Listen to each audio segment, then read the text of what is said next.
5 days into it. I thought it was gonna end at some point within the first, day or two, but it just kept going. Super Nintendo. He's Linning. Linspiration.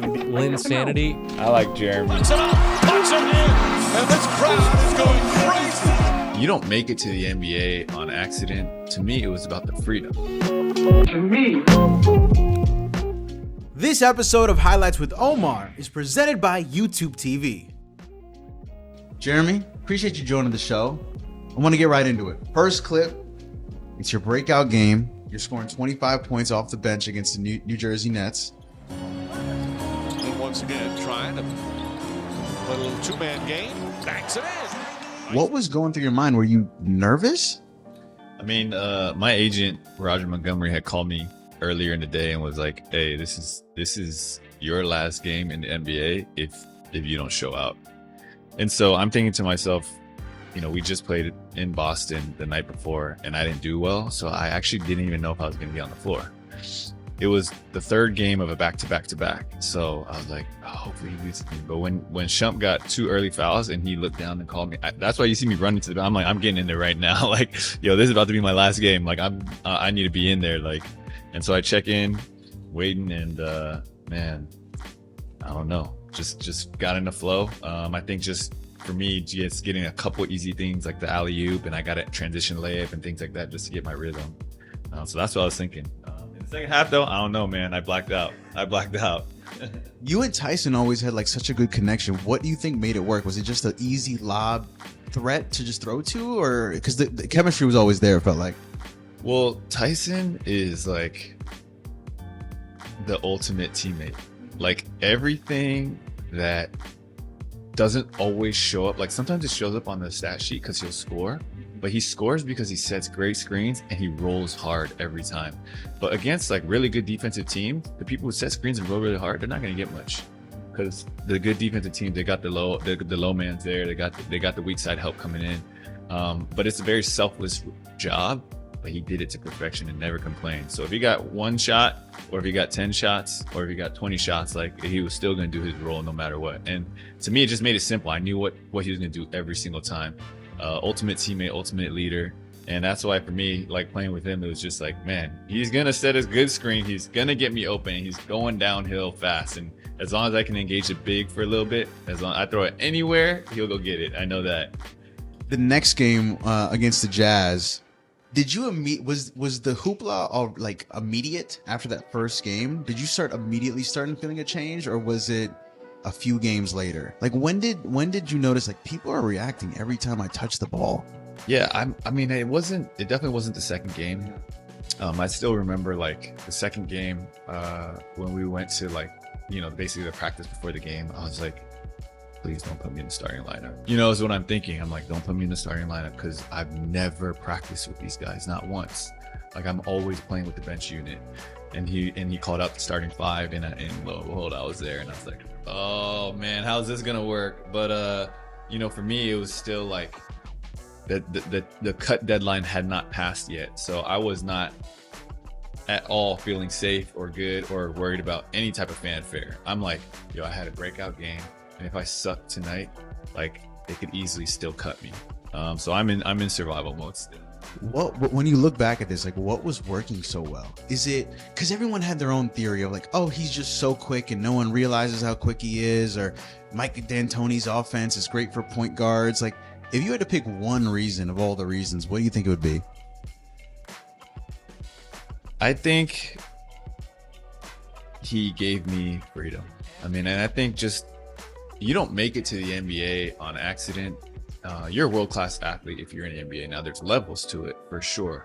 But if you give anybody freedom, like they'll play well. Now, how well did I play? Like I played very, very like history making well, and that's not gonna happen for everybody. But to me, it was about the freedom, and I felt like all my previous experiences in the NBA, my previous coaches, like they kind of felt like, oh, you're only capable of this, so we're gonna kind of put you in this role.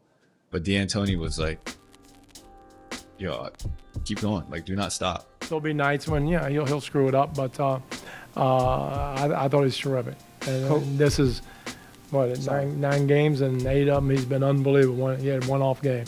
I mean, one anecdote was when we won 7 in a row, the 8th game we lost to New Orleans, I had, I think, like 8 or 9 turnovers. That time Lynn threw it too high. Canary has to try. Lynn falls down. Lynn throws it away.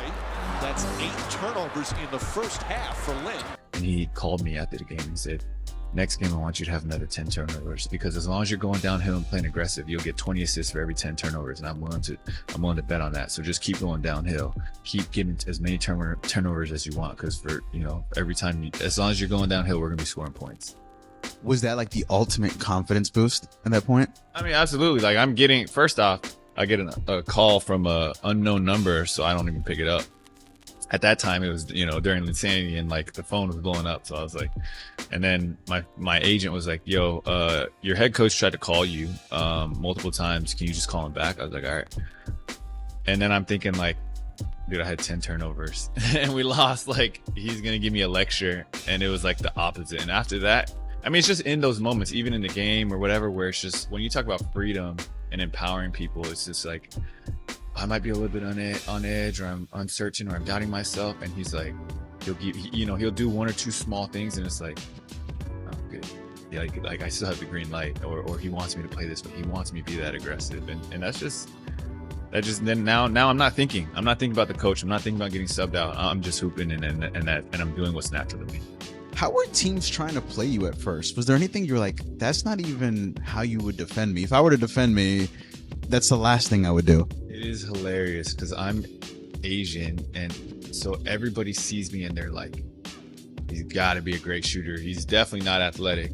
Like, he's got to, dude, he's probably like, like JJ Redick is what they think. And so like in the beginning, everyone was just trying to press up, thinking they could just like punk me, or they could just like, steal the ball from me, or like, that I'm just going to shoot it. What they didn't know, that was exactly what I wanted them to do, like, because I couldn't shoot it well at the time, and I was so quick, but I just didn't look quick to them. And that's where like you see me just blowing by people constantly. It's just they just couldn't process the fact that like I was more of a driver and I was actually athletic. Yeah, when you look at the Jazz highlights, I'm like, he keeps getting to the basket. They never adjust. And also, your ability to finish around the rim was absurd at that time. It still probably is. But when I look back at it, I'm like, how is no one adjusting to this? It's like it was right there. But it might be some of just natural stereotypes, I guess. Yeah, and I think it's not, and I can't say it's all 100% stereotypes too, but like a lot of it is also just human nature, where it's just like typically when you guard somebody, you're going to guard them a certain way, and I'm just faster than the average person, but my shooting is pretty bad. So it's like you have to get a little bit used to like, wait, I'm supposed to be that far off them? Like, yeah, you probably should have been. Now, the one against the Wizards, I always love the clip of you at half court kind of getting right by John Wall. 6 of 22 from downtown. Lynn drives and finishes. There's the dunk you talked about, Clyde. John Wall, one of the fastest guys. I know you kind of got him with the cross, but what were you thinking as you were taking the ball up the court? Do you remember this moment? Yeah, so I'm coming up the court, and I'm, especially in the pick and roll, you're never really looking at the guy guarding. You're looking at what's behind. And so I see the screen coming, and John Wall thinks that it's going to be a push or it's going to be ice, meaning you're keeping the ball on the sideline. Yeah. The big man is playing it and thinking that they're actually forcing middle. And so for me, I'm looking at this confusion, and I'm like, oh, I need to reject this screen. So I reject the screen, and I'm thinking like, okay, maybe I could get to the rim, but probably not. Someone's going to rotate over, and I'm going to kick out to the corner, weak side corner for open 3. And nobody comes over. And so I'm just like, yo, I'm going to try to like yam this one. And then I got up there higher than I expected. I threw it down. I was so hyped. I like gave a chest bump to like, I think Tyson Chandler had my Band-Aid hanging off my chin. But yeah, I was hyped. Now, if we can go to the Lakers game, last one for us.